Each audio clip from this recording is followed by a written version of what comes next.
have in the form that the parliament was in trouble. And I note from the comments in the YouTube chat that day that there were many people who felt the same way, that the parliament was indeed in trouble, that it had sunk to a low that nobody watching parliamentary proceedings in the history of this country has ever seen parliamentary proceedings sink to before. This morning, minutes after 6, Cliff called me to lament based on a story that we carried in the newscast about the parliament, saying he can't believe that these are our parliamentarians, that this is our parliament. And I said to him, well, you've lived far longer than I have. Have you ever seen it as bad as this? He said, George, come on, no, absolutely not. This morning, the PNP issued a statement about parliamentary matters, proving to me afresh that there are serious problems with how government affairs are being concerned. And when the parliament is considered, both the opposition and the party in power are government. They pass the laws, they support bills, they contribute to the refinement of bills, they vote. So it's governance that's happening at that level. The PNP statement makes clear. So if you're an alien, or if you lived outside Jamaica and you were just paying attention to bits and pieces of the news and you saw the statement from the PNP, you'd realize that, wait, something all right. As Ninja Man said in that viral clip, something to right here. So I can't do the Ninja Man jawbone flex. So, I'll say what he said without mimicking his facial contortions. But the PNP's statement this morning makes a case, without trying to do so, that something and someone needs to be done. And I note civil society, even uncivil society, who have statement at the ready about many things. They haven't said a word about what happens in the parliament week in, week out. Certain people who represent themselves as being the conscience of the country have not said a word about what happens in the parliament week in, week out. And I don't know what they're waiting on to realize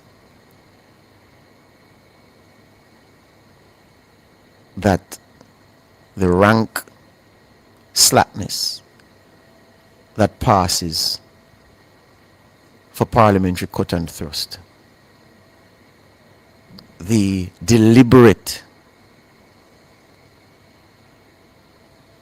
destabilization that passes for expression of views, the calculated attempts to undermine that pass for parliamentary privilege to speak, have combined to undermine the workings of the most important chamber in this country. You who listen to this program know that for weeks now I've been here ringing the alarm. And the alarm shall be rung by me today and beyond until people with influence bring the adults who sometimes and often masquerade as children together, try to get common understanding. And common understanding involves respect for the rules of Parliament, respect for the rulings of the Speaker, uniformity where concessions are made, consistency in the application of the rules, Get them to agree on those things. Reset the parliament and we can move forward. Until that happens, I'll be here very often talking about this thing. Now, what did the PNP say in their statement this morning? They say, Kingston, Jamaica, July 2, 2026. It's fresh. The Opposition People's National Party, I'm reading it now. The Opposition People's National Party has expressed grave concern about Tuesday's sitting of the House of Representatives, describing it as the latest in a troubling pattern of procedural inconsistency, selective enforcement of the standing orders, and conduct that undermines Parliament's constitutional role as Jamaica's principal forum for accountability, scrutiny, and debate. 3 incidents, the PNP says in its statement, in particular, underscore the opposition's concerns. First, the leader of opposition business, Philip Paulwell, MP, sought recognition to raise a procedural matter regarding the absence of the Integrity Commission's latest report from the order paper after it had been submitted to Parliament. Before he was permitted to identify his issue, the Speaker ruled him out and directed that the matter be raised privately with the leader of government business. The opposition maintains that a Speaker cannot properly determine a procedural objection without first hearing what the member seeks to raise. Westminster parliamentary practice requires that discretion be exercised fairly, impartially, and on an informed basis.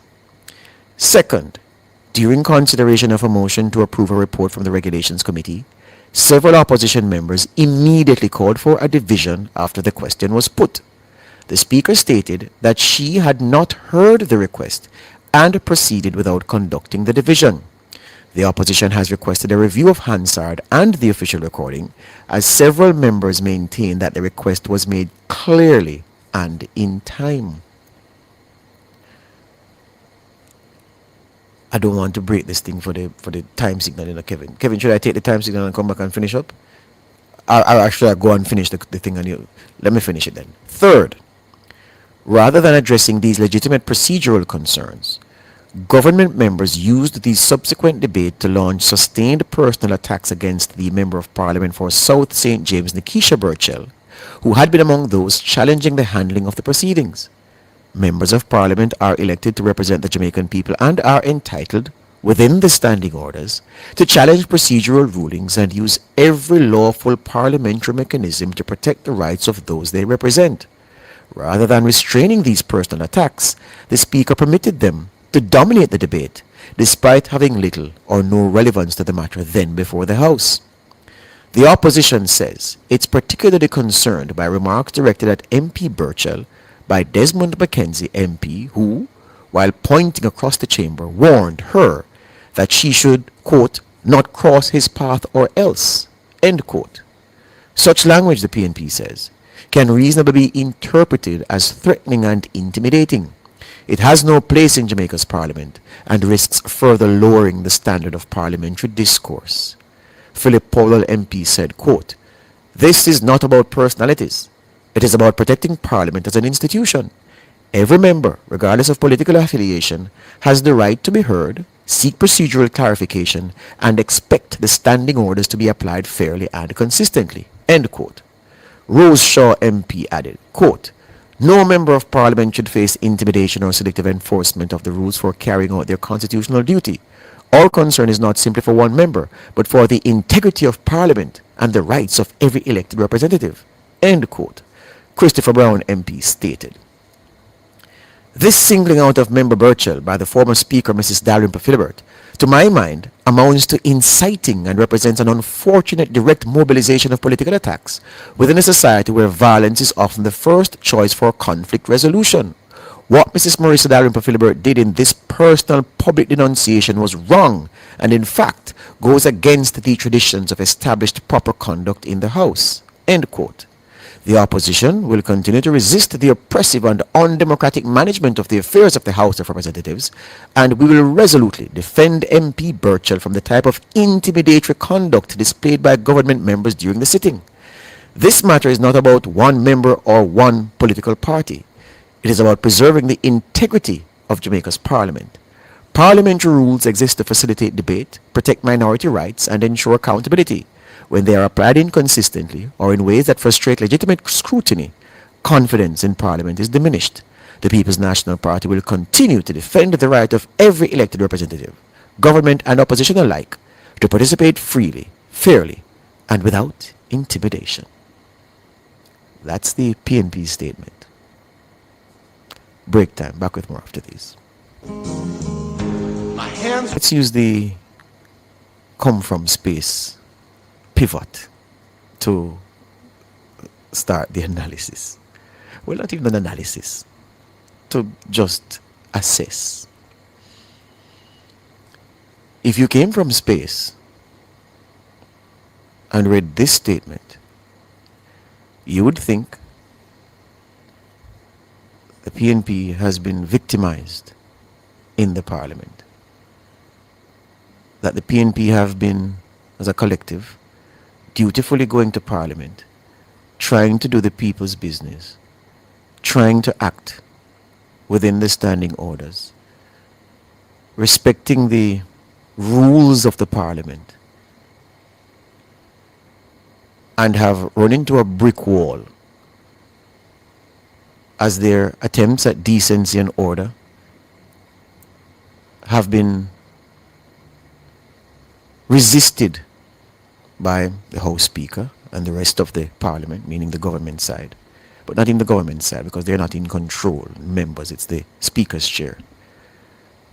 If you came from space, you'd think that, whoa, what's happening in the Jamaican Parliament, and why is the parliamentary opposition under so much pressure, under so much duress? Why are individuals being singled out? Individuals who just go there trying to do the work of their constituents, trying to do right by people expecting them to be sage and collected when passing laws. The country expecting them to be epitomes, or being the epitome of good behavior, of good conduct. Why is this party being persecuted in this manner when they are respectful, decent, and decorous inside the house? What would you, who watch the parliamentary proceedings every week and have since this group of parliamentarians were sworn in and started working last year in 2025, you've seen and heard what has happened in the parliament. What would you say to the alien who has that impression, having read this PNP statement today? I think that is even more important than what I think about the statement. What would you tell the alien about how the degradation that is implicit in the PNP statement today, beautifully crafted statement, may I add, oh, so very well written. You know, I like a well-written statement, and this one hits the spot. In such a well-written statement, so beautifully crafted, words not wasted, emotions transmitted through the words, and a feeling of being aggrieved at the spine of the statement. This statement from a party that you have seen and heard in action since 2025. I ask you, the public, does this statement square with the conduct, the posture, the interaction of those represented by this same party? Does this beautiful statement match how the PNP conducts its business when they sit inside Gordon House? You tell me.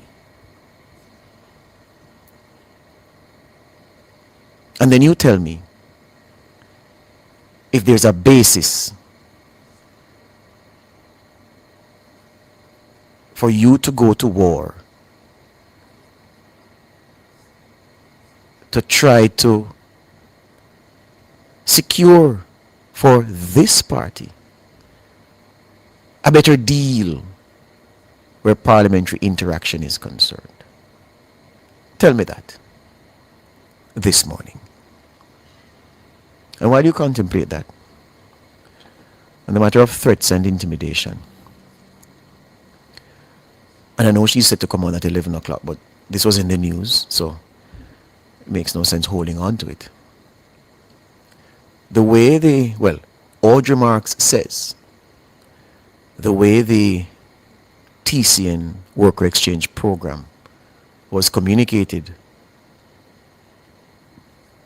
in the media, I think she means traditional and social, but I think she really means traditional first. And then, of course, social media ran with it, and nobody can control that arena. She says the way the story was framed, and not only was she cast as the villain of the piece, but in plain terms, she was depicted as someone who actively wants to bring murderers and rapists and all kind of vermin into Jamaica